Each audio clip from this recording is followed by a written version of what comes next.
Fair enough.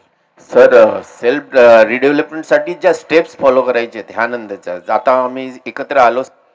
पहिलं म्हणजे special general body meeting घेऊन सेल्फ रिडेव्हलपमेंटचं रेझोल्युशन पास करणं. That is number 1. Number 2, assessment of demand.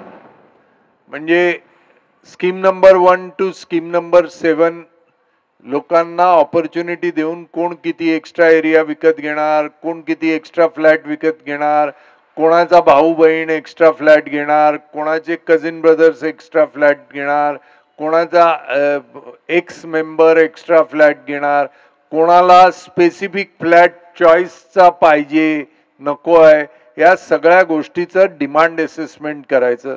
ते डिमांड असेसमेंट केल्यावर तुमच्या प्रॉपर्टीचं रिस्क ॲनालिसिस मी करून देणार तुम्हाला, for which you have to pay nothing. I will do it for you free of cost.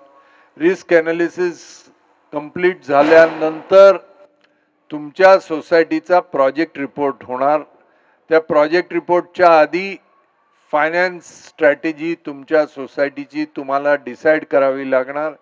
ती फायनान्स कुठून येणार, काय येणार याचं आपण डिस्कशन करून तुमच्या समोर जे ऑप्शन्स आहेत त्या ऑप्शन्सपैकी सिलेक्ट करायचं. त्यानंतर ॲडव्हर्टाईज देऊन आर्किटेक्ट्सना बोलवायचे, आर्किटेक्ट्सचं सिलेक्शन करायचं. आर्किटेक्ट्स मग डिझाईन तयार करील, ते डिझाईन आपण अप्रूव्ह करायचं.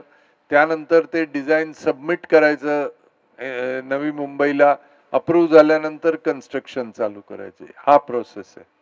Thank you sir.